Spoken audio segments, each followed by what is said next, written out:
evening. Jeez, I guess my voice is cracking, and that's what happens when you reach puberty, right? Yes.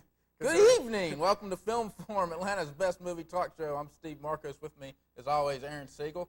How you doing tonight, Steve? Doing all right, except for the little screw up there at the beginning. But this is live TV. We can't edit that out, but guess what? That wasn't a screw up. Yeah, it was. You were just excited over the marriage of Michael Jackson and Lisa Marie Presley. Oh, yeah, I was all thrilled about that. But like one of my good friends said, who cares? All right, well, let's get on with our show tonight. Like I said, we review a couple films each week. What are we going to talk about tonight, Aron? Tonight, Steve, we've got The Mask, and we've also got Clear and Present Danger. All right, sounds great. After that, we'll be doing our Critics' Choice. I guess you could call it that. This week, since the last show of the season, we'll be telling you our favorite 5 movies of the summer season and our favorite worst movies of the summer season. How can you have a favorite worst, Steve? Those are the ones you like to hate the most. The ones I hated the most, you mean? The ones you like to hate the most. The ones you like to say bad things about the most. Okay. All right, clearing that up, and then we'll get on to our special guest. Who's coming on tonight? Well, tonight, Steve, we have Richard Wester. He is a property master. He's worked on several films here in the state of Georgia. He'll be on later on the show to show us some little props from his toy chest. All right, sounds like a winner. Chest. Yeah, so stick around for another exciting episode of the Film Forum, and let's get on with this week's film. What do you start with? The Clear and Present Danger? Of course, Did Steve. I guess right? You guessed properly. All right. Clear and Present Danger has Harrison Ford returning as Deputy Director Jack Ryan, or Dr. Jack Ryan. It's adapted from the Tom Clancy novel. It involves Jack Ryan filling in for James Greer, who is the director of the CIA, and James Greer is played by James Earl Jones. What we have here now is a preview from Clear and Present Danger. These drug cartels represent a clear and present danger to the national security of the United States.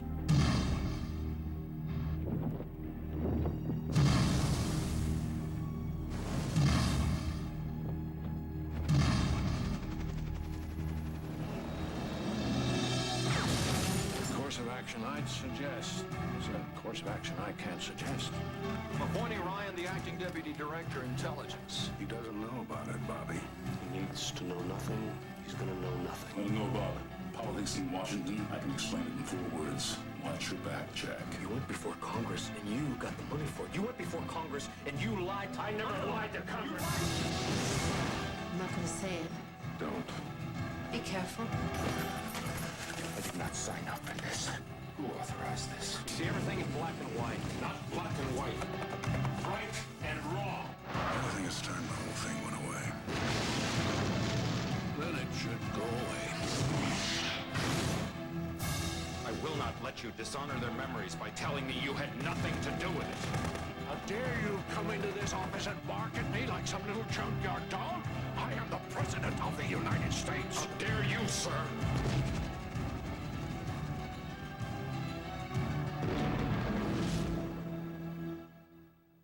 All right, that's a preview from Clear and Present Danger, which opens tomorrow. That's Wednesday. And it stars Harrison Ford, Ann Magnuson, and James Earl Jones. And William Dafoe also. William One Dafoe, of my yes. favorite characters. Hey, if you're going to see Clear and Present Danger, I suggest putting on your thinking cap because this is a very intricate plot, and you have to really pay attention to this film or else I think you're going to get lost. The first hour and a half to hour and 20 minutes is fairly slow moving, but the last part of the film is really action-packed, and I think it's all worthwhile. This is about a 2-hour and 15-minute movie, something like that. It's way too long, in my opinion, Steve. I didn't need another civics lesson after all that O.J. Simpson stuff.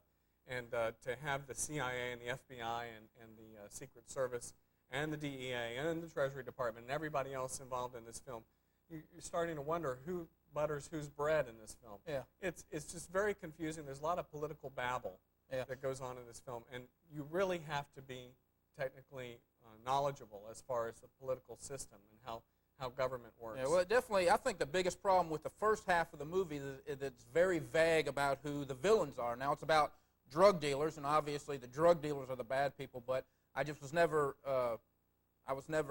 thought that the bad guys were really going to be the drug dealers. There had to be something more to this. Well, the bad guys really aren't the drug dealers. We're going to give people Those are the just obvious a little bit. bug. We're going to give people just a little bit of cliff notes here, okay? The president has ordered some reciprocity, okay? If you understand that, Yeah. Well, yeah, what it is the like I said, the drug dealers look like the obvious bad guys. I don't think they were really going to be. I'm waiting for something to happen. The movie is very vague, and I think it might lose some of its audience to begin with. It's going to lose a Yeah. great deal of its audience because people are going to be patient enough to sit what through thwarted me was that it was trying to make the CIA out to be the bad guys, and it looked to be that the only reason was because they were waging this unauthorized covert war against drug dealers. And everybody in the audience is saying, you know, they can kill all the drug dealers they want. What's so bad about that? So, you know, if you're going to make the CIA out to be the bad guys, you need to have them killing presidents or imprisoning innocent people, something to that effect. What happens here is the movie is going in a direction I really don't know where it's going, and if it's going in where I thought it was going, I thought it was going to be a failure. It's just kind of an ambiguous first half. Well, it's an ambiguous 3/4 of the film, Yeah. and to me, I got really restless, and finally, when action started to happen, I didn't care anymore. I just seen so much of this that I said, screw I did, it. because I think suddenly there's this double cross, and suddenly we have a villain. Suddenly I cared what happened to the rest of the story. Suddenly I cared about Jack Ryan. When I saw what happened, the way the government double crosses the people they do, I was really got all gung-ho about it. And from that point on, I thought it was a 4-star movie. I thought it was a really exciting last half. Well, I couldn't stand this movie, Steve. I'm giving this film 2 stars. How did you, well, I was going to go with 3 stars on the film. Like I said, I think the last half makes up. How do you compare this to Patriot Games or The Hunt for Red October? Well, I love Patriot Games because there was much more action and you felt more closer to the characters, and, as well as Hunt for Red October. You knew what was going on. It didn't. This film just took too long to get going, and then when it finally got going, you didn't care. Well, I cared. Like I said, I thought this was much better than Patriot Games, but not as good as The Hunt for Red October. Again, once they established that villain and you saw the double cross. So you're going to give this 3 stars. Yeah. I'm giving this 2 stars. I'm going to end up with 2.5 stars. 2.5 stars, and we have a phone call. Caller, you're on the air. Hello, caller? Forget him. All right, let's get on with our second film this week. It's The Mask. It came out last Friday, and it stars the zany Jim Carrey. Now, The Mask is the story of Stanley Ipkiss, a lifelong loser whose life has changed when he finds this mysterious wooden mask. And when he puts the mask on, he discovers that he can release his repressed alter ego, and he can do just about anything. He can woo women with fancy dance steps and smooth talk. He can make fools out of the local heavies. He can even rob banks. And that's exactly what he does, only moments before some hardened bank robbers try to rob the exact same place.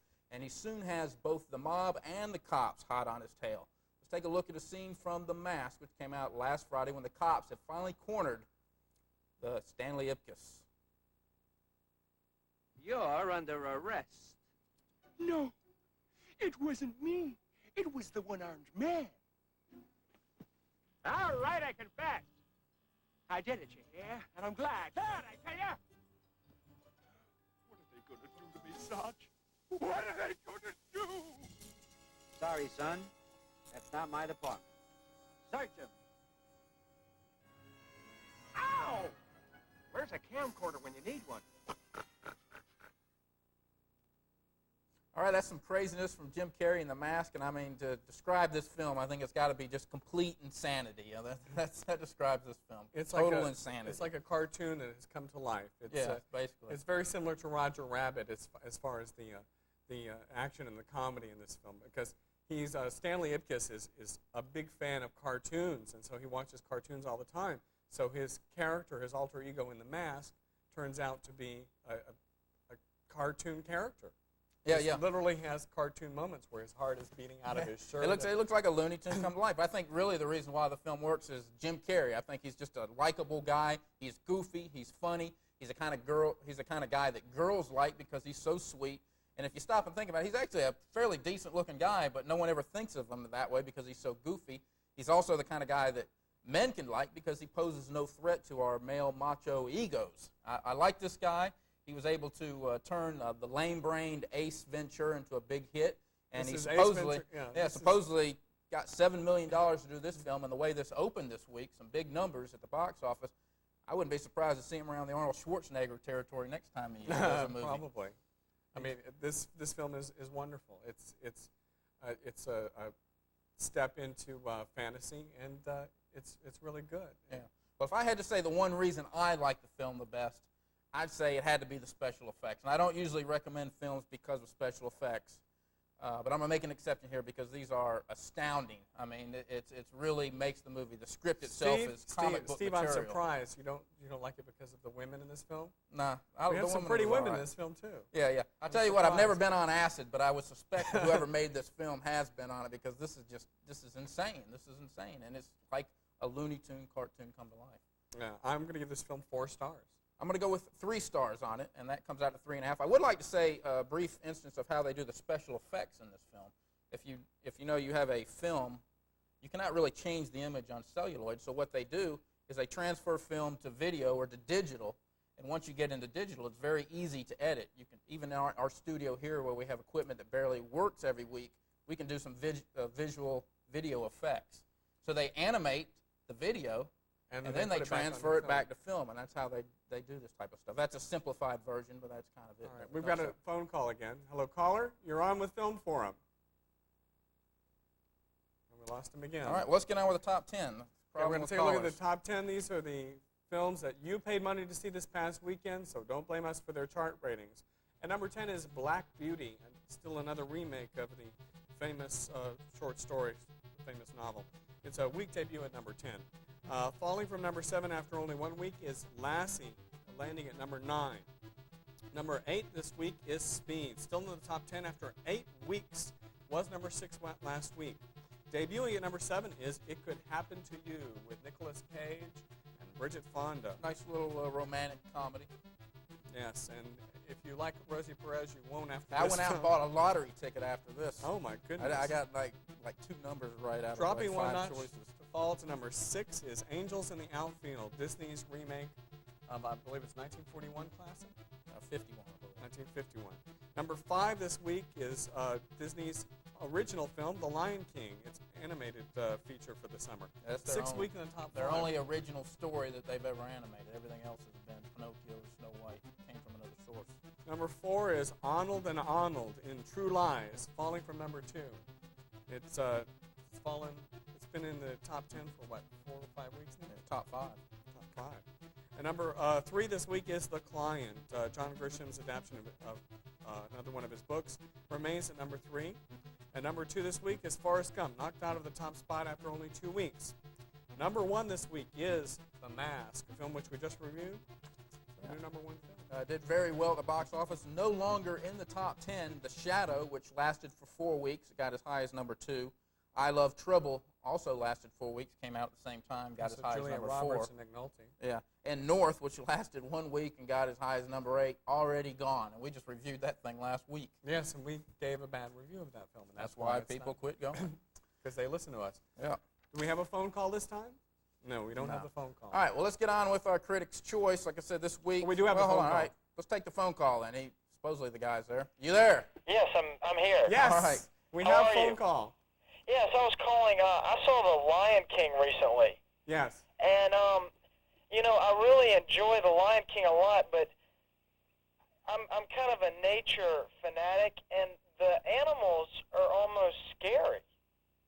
The animals are scary? Yes. I mean, are you afraid to sleep in the dark now?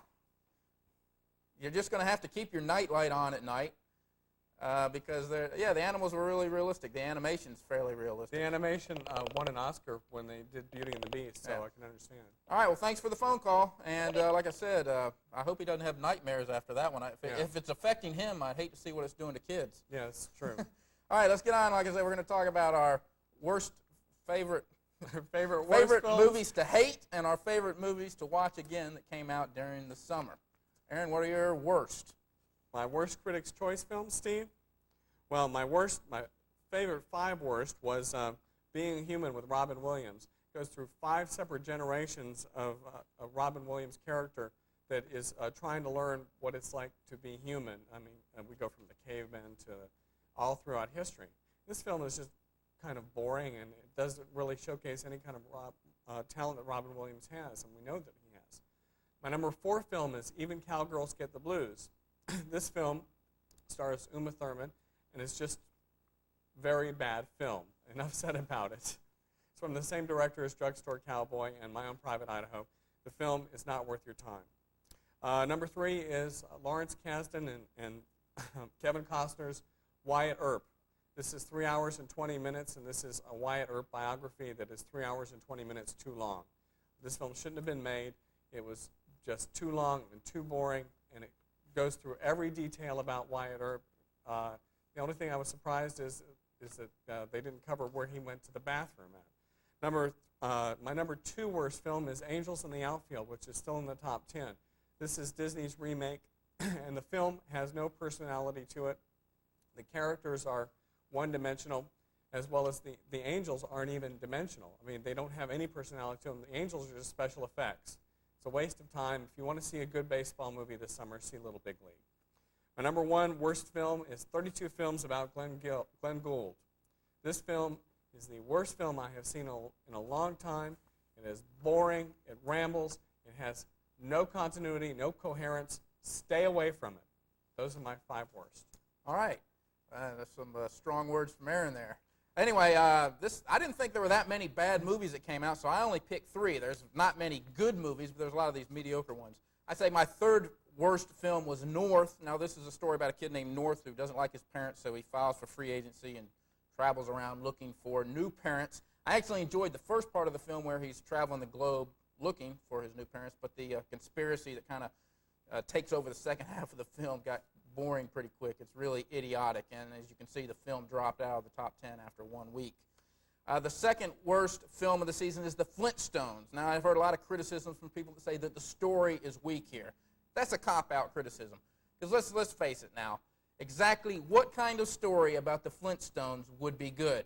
We are talking about adults playing cartoon characters here. This is not going to be The Godfather or The Crying Game, right? I liked the Flintstones when I was a kid because I was a kid, and any adult who goes to see this movie and hates it as much as I did gets what he deserves. It's just really a stupid movie. Why they would make a movie about the Flintstones, I don't know. Anyway, and the worst movie to come out this year, Aron, I can't believe you didn't think of Baby's Day Out. I mean, I haven't seen a lot of the ones you saw because I was over in Europe. Right, you were over in Russia. But Baby's Day Out was bad. This is the worst movie I've ever seen in a long time. I tell you what, it was actually a good movie if you're 1 year old or under, but unfortunately, 1-year-olds don't go to the theater. This thing actually cost $50 million to make. I don't think it's made $20 million. I tell you, I could have saved these people a lot of money. They could have just given me $1 million, just $1 million, and I would have told them to flush this script down the toilet. It's just stupid. Could have saved them about $49 million. Well, Baby's Day Out was my number 6, and North was my number 7, okay? But right. I like the Flintstones. Well, what are your favorites from this season? My favorite from this season.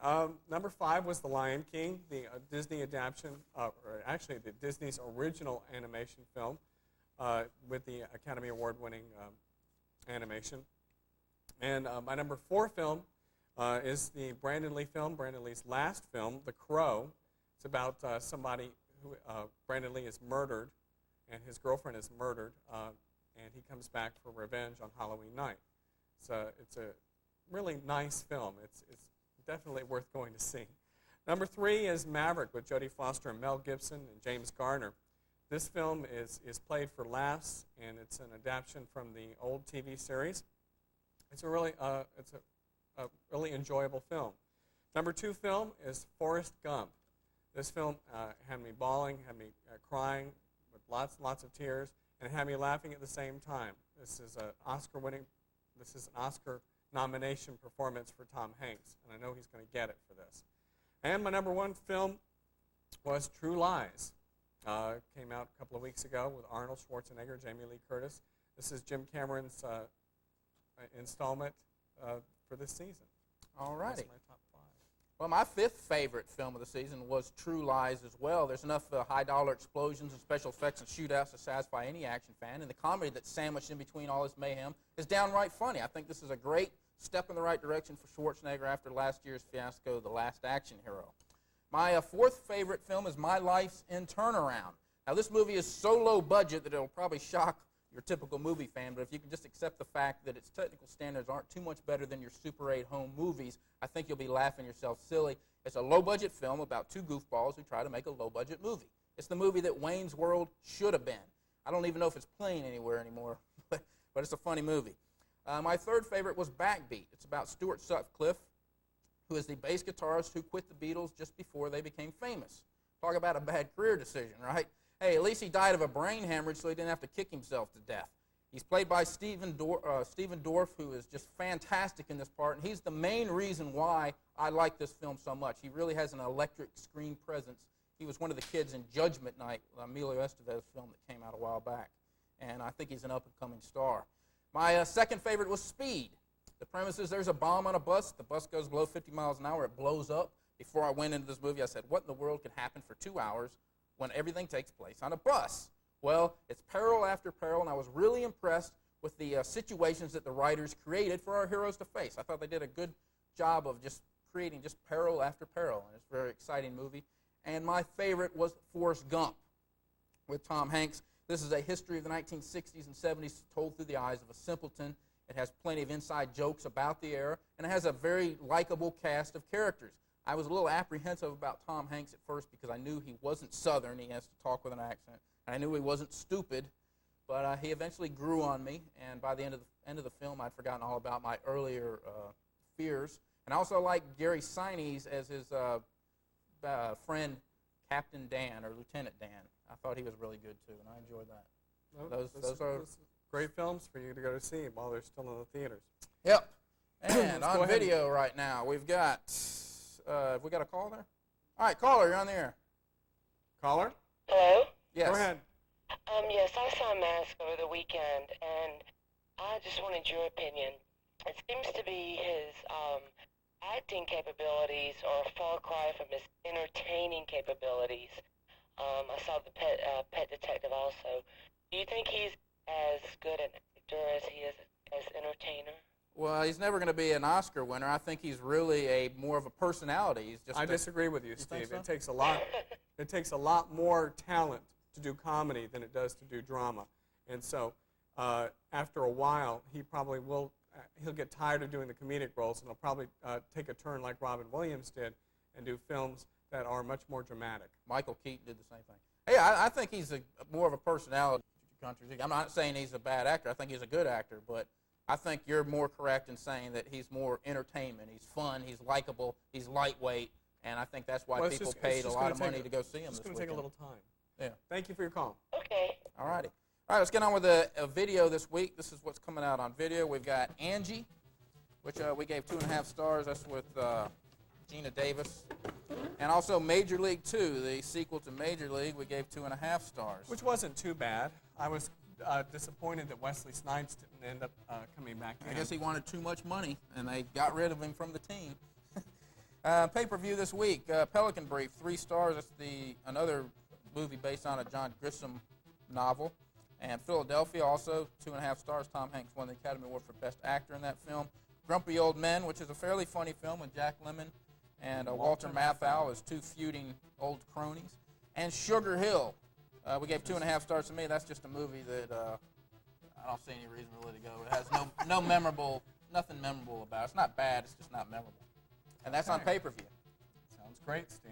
We'll look forward to seeing these on pay-per-view. Each week when we have a regular format on Film Forum, we have a special guest involved in the film industry here in Georgia. Tonight we have Richard Wester, who is a property master. What we'd like to do now is welcome Richard to the show. Richard? Good to have you on the show. What's a property master do here in the world of Hollywood? Well, a prop master is mostly responsible for anything that the actors touch, anything that pretty much moves on the set. And in this case of this set, your cup of water or something like that. Basically, a prop guy starts off at the beginning when he's hired. He has to do a budget, hire his crew, and then he has to go out and find everything that's needed for this particular shoot. And it can be any range of things that are in the script, and then you have to read between the lines and see, what a character might need in a particular scene that's not actually written in the script. Because you have to sort of develop the character on your own from the very beginning. What if you can't find it? Do you make it, or is that somebody else's? Yeah, you sort of figure that out in pre-production. If you think it's something that has to be produced or manufactured, then you budget for that, and then you go out and do it. A lot of times it's a lot of luck. It's a big scavenger hunt. You have to go out and really find. I mean, sometimes it's pretty difficult, and other times it can be easy. And you use a lot of resources. I mean, you never know really where you're going to get something and what it leads to. You make one phone call, it leads to 15 more, and the people you meet in between. It's a great process when it works. And how did you get started doing this? I just had a love for for being in the movies. I wanted to be in the film business. You didn't have like a big garage full of stuff? No, I do now, unfortunately. I have a 1,600-foot square warehouse full of stuff now that I've acquired from the 10 years that I've been in the business. And you brought some of your stuff Yeah, with I brought you. some stuff to sort of give you an idea of what a prop is, you see that parasol walking down the street with the little old lady in the period film. Little kid, walking down the street. This was used in a film called Wildflower. School bag. It might have lunch in it. It might need a prop. What are some of the films that you've worked on? I've done, here in Atlanta, I've done, there's a show, feature film, Gordy. It's about, it's a children's film. It hasn't been released yet. It's about a young boy who befriends this little piglet, and they become really good friends, and they go off on journeys together trying to find the pig's family, and he goes into little, all sorts of fun things. I've done miniseries, Grassroots, starring Corbin Burnson. That was done here a while back. We shot at the Governor's Mansion. Wildflower, which was a really great cable film. You also did Boxing Helena, right? Did Boxing Helena, yeah. That was rather interesting. Were you in charge of doing the box that she was in? Actually, no. Boxing Helena had so many starts, and it began two times before it got to Atlanta. Oh, right. And the box was actually designed on the first time that they got up when they were trying to use Kim Basinger in the film. And it was designed by the guy who, one of the famous magicians, I forget his name, which one it was, but the guy who, yeah, it might have been, who designs his tricks. He designed the box, and they built it out in L.A. and shipped it in. So basically, I was just sort of a supervisor of it. I held it and made sure it was there when we needed it. But when you say that you got into props because you wanted to get into movies, once you got into movies, was it props just happened to be something that was available, or could you have easily have gone into doing something else? I could have easily gone into something else, because I mean, I was in college in communications, radio, television, and film, and that sort of thing. And when I got out of college, I did a lot of this sort of work, video and radio work, and sort of kept my eyes and ears open to try to get into the film business. When I first found my first film, I'm from New Orleans originally, and there was a film there, The Big Easy. That was my first feature that I worked on. And I just walked in the production office and said, I want to be in the film business, you know. So you were a production assistant on that? They said, yes, we have an opening. It's PA in the art department, production assistant in the art department. And I started in the art department. I said, this is all right. I like this. And, so I moved up.